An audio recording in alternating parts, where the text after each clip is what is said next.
Morning students, आज के इस पीरियड में हम फ्रैक्शंस के बारे में और कुछ जानकारी हासिल करेंगे। लास्ट पीरियड में हमने देखा कि प्रॉपर फ्रैक्शंस, इम्प्रॉपर फ्रैक्शंस और मिक्स्ड फ्रैक्शंस क्या होते हैं। आज के इस पीरियड में हम जो हमारे कंसेप्ट है equivalent fractions, addition of fractions, subtraction of fractions, इनके बारे में डिस्कस करेंगे। अब हम आगे जाएंगे, इक्विवेलेंट फ्रैक्शंस क्या होते हैं उसके बारे में हम डिस्कस करेंगे।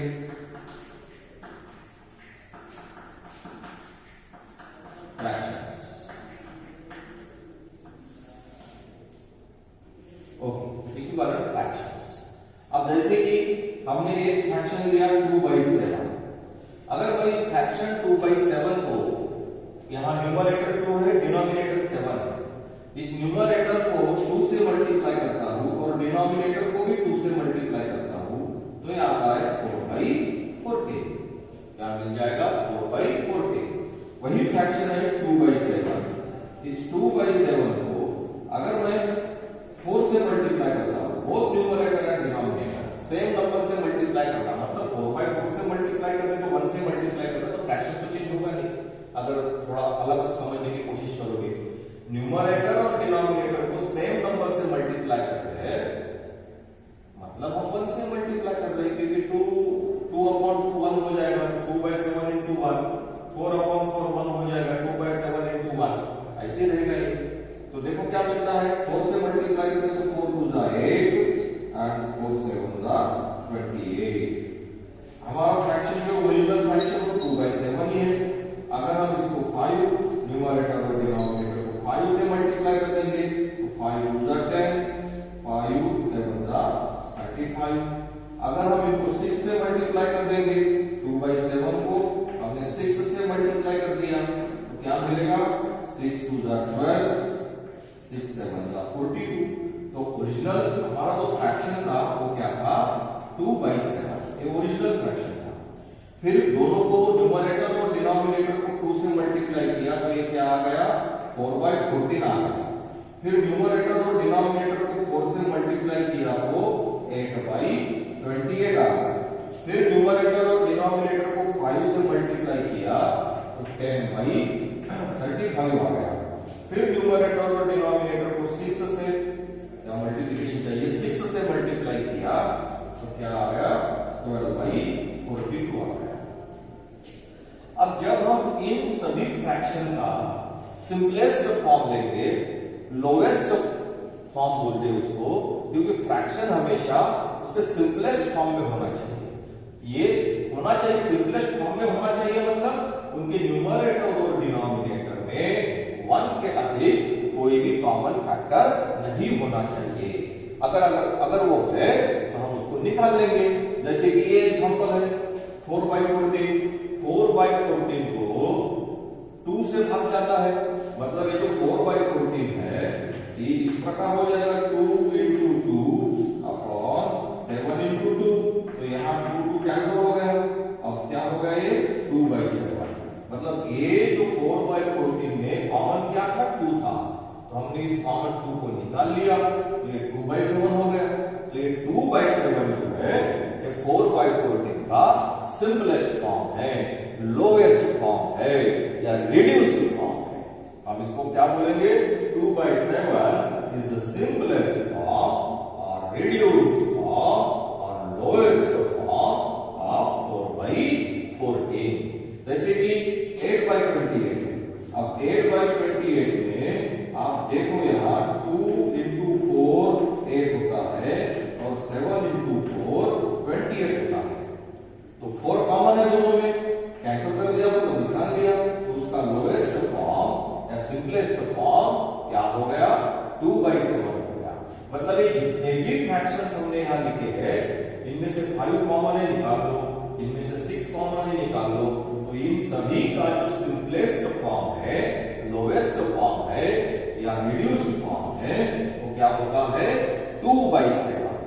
और इसीलिए ये 4/14, 8/28, 10/35, 12/42 इन सभी को इक्विवेलेंट फ्रैक्शंस 2/7 के इक्विवेलेंट फ्रैक्शंस हम कहते हैं।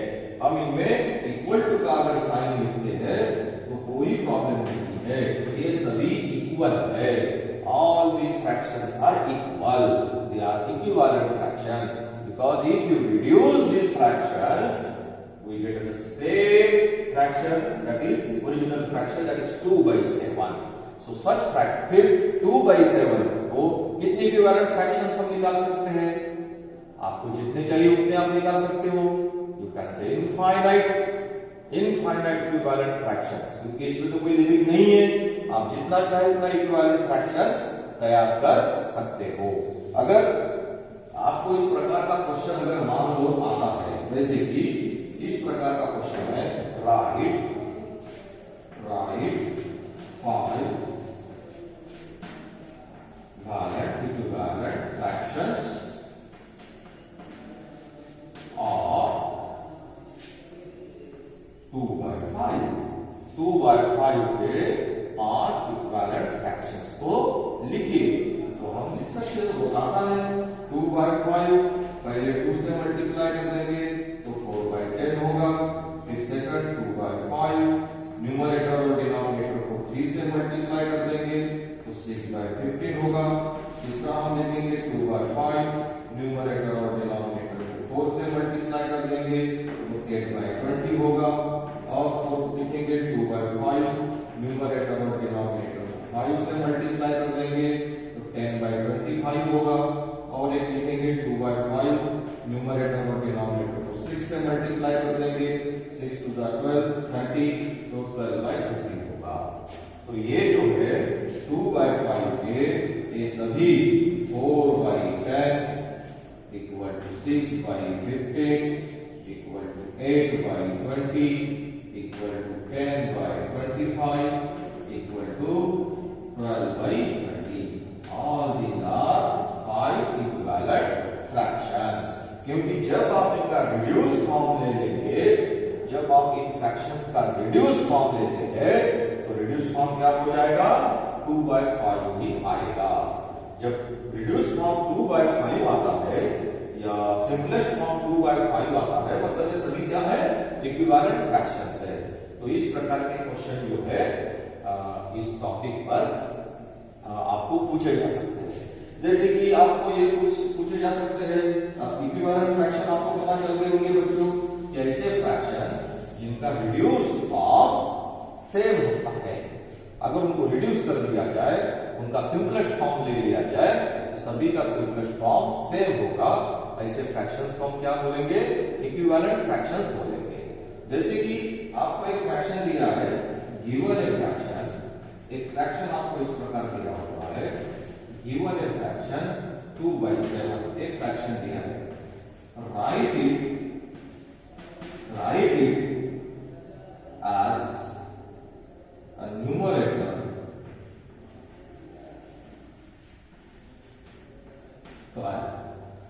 एक और right it as denominator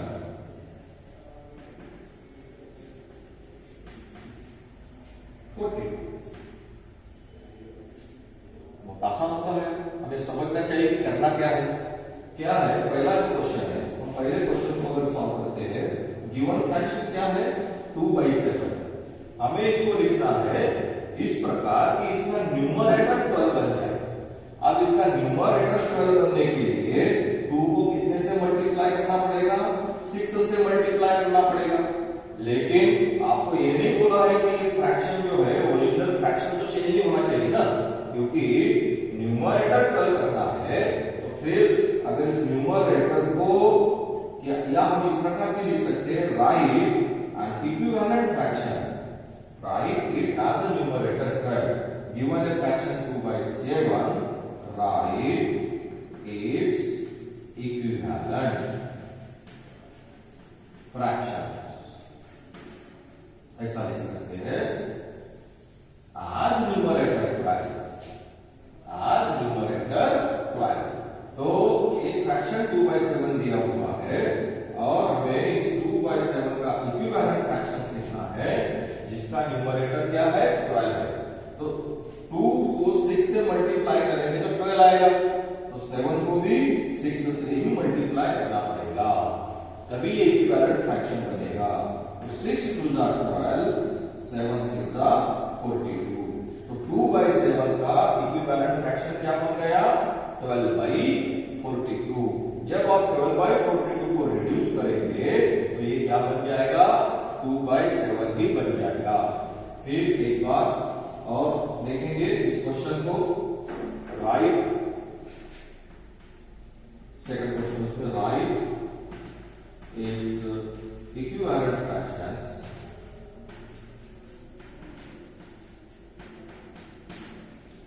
as numerator as denominator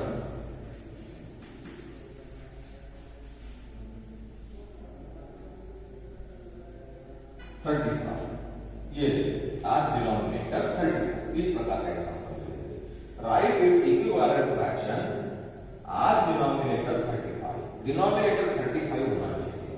अब हमारे पास जो फ्रैक्शन है वो क्या है? 2/7। अब 2/7 है तो हम इस 7 को कौन से संख्या से मल्टीप्लाई करेंगे तो 35 मिलेगा? 5 से मल्टीप्लाई करेंगे, 7 5 35। फिर अगर हम डिनोमिनेटर को 5 से मल्टीप्लाई कर रहे हैं तो न्यूमरेटर को भी 5 से मल्टीप्लाई करना पड़ेगा। मतलब 5/5 यानी हम 1 से मल्टीप्लाई कर रहे हैं, इसका मतलब है। और आप जानते हैं कि 1 को किसी भी संख्या से मल्टीप्लाई करो तो वही संख्या मिलती है, मतलब हम ओरिजिनल फ्रैक्शन को चेंज नहीं कर रहे। फिर क्या मिलता है? 5 2 10 and 5 7 35। सो 10/35 क्या मिलेगा? 10/35। ये है 2/7 का इक्विवेलेंट फ्रैक्शन 10/35, जो कंडीशन दी है जिसका डिनोमिनेटर क्या दिया हुआ है? डिनोमिनेटर 35 दिया गया है। तो अगर जब आप इस फ्रैक्शन को रिड्यूस करोगे या सिंपलेस्ट फॉर्म में लाओगे तो इसमें से जो कॉमन 5 है वो निकल जाएगा, कैंसिल हो जाएगा और ये ओरिजिनल 2/7 ही इसका फॉर्म हमें मिलेगा। तो इस प्रकार के क्वेश्चंस भी इस टॉपिक पर पूछे जा सकते हैं। तो बहुत इंपॉर्टेंट टॉपिक है बच्चों, ये जो हम डिस्कस कर रहे थे आज की इस पीरियड में, इक्विवेलेंट फ्रैक्शन क्या होता है। तो वो फ्रैक्शन जिनका रिड्यूस फॉर्म अगर हम करेंगे, सिंपलेस्ट फॉर्म अगर हम लेते हैं, लोएस्ट फॉर्म अगर हम लेते हैं तो सेम ओरिजिनल फ्रैक्शन जो है वही हमें मिल जाएगा। तो उसी फ्रैक्शन को हम इक्विवेलेंट फ्रैक्शंस, उसको इक्विवेलेंट फ्रैक्शंस कहते हैं। तो और एक किसी दिए हुए फ्रैक्शन के कितने इक्विवेलेंट फ्रैक्शंस हो सकते हैं? तो जितने आपको चाहिए उतने इक्विवेलेंट फ्रैक्शंस आप निकाल सकते हैं। हम ऐसा कर सकते हैं कि आप इनफाइनाइट इक्विवेलेंट फ्रैक्शन जो है किसी एक फ्रैक्शन को आप लिख सकते हैं। तो इस प्रकार इक्विवेलेंट फ्रैक्शंस को हम स्टडी कर सकते हैं। तो मुझे आशा है बच्चों कि आपको इक्विवेलेंट फ्रैक्शंस के बारे में कंसेप्ट को समझ पाए होंगे। फ्रैक्शन का रिड्यूस फॉर्म क्या होता है, बहुत इंपॉर्टेंट है। ये जो टॉपिक है मैंने जो बताया था आपको, अभी डिस्कस ऑलरेडी किया हुआ है, लेकिन फिर भी एक बार हम बता देंगे कि जो मैंने बात की थी कि reduce form of a fraction, या जिसको हम क्या बोलते हैं? Simplest form. क्या बोलते हैं हम लोग? Simplest form of a fraction, जिसको हम क्या बोलते हैं? Fraction in its lowest form, lowest form या लोएस्ट टर्म जिसको बोलते हैं। इसका मीनिंग क्या होता है? जैसे कि अगर एक फ्रैक्शन लिया है मैंने 10/12, तो 10/12 ये जो फ्रैक्शन है ये इसके सिंपलेस्ट फॉर्म या लोएस्ट फॉर्म में नहीं है, तो उसमें जो कॉमन है उसको निकालना पड़ेगा। अब 10 को 2 से डिवाइड होता है 10, यानी 5 2 10 होता है। 12 को भी 2 से भाग जाता है, यानी 6 2 12 होता है ना। तो दोनों में 2 कॉमन है, तो ये 2/2 जो है ये भाग चला जाएगा 2 से, न्यूमरेटर और डिनोमिनेटर को निकाल लिया हमने, तो फ्रैक्शन क्या आ गया? 5/6। अब इस 5/6 में न्यूमरेटर और डिनोमिनेटर को अगर हम देखेंगे तो इनमें 1 के अतिरिक्त तो दूसरा कोई भी कॉमन नंबर नहीं है। सो ऐसा फ्रैक्शन जिसके न्यूमरेटर और डिनोमिनेटर में 1 अतिरिक्त दूसरा कोई भी कॉमन फैक्टर नहीं है, उनको हम उसके रिड्यूस फॉर्म में है या सिंपलेस्ट फॉर्म में है या लोएस्ट फॉर्म में है, ऐसा करते हैं। अब ये जो फ्रैक्शन है 5/6 ये क्या है, सिंपलेस्ट फॉर्म में है, रिड्यूस फॉर्म में है, लोएस्ट फॉर्म में है। तो आपको इसका मीनिंग भी समझ में आना चाहिए। सो मुझे लगता है आप इस बात को समझ रहे होंगे। So thank you students.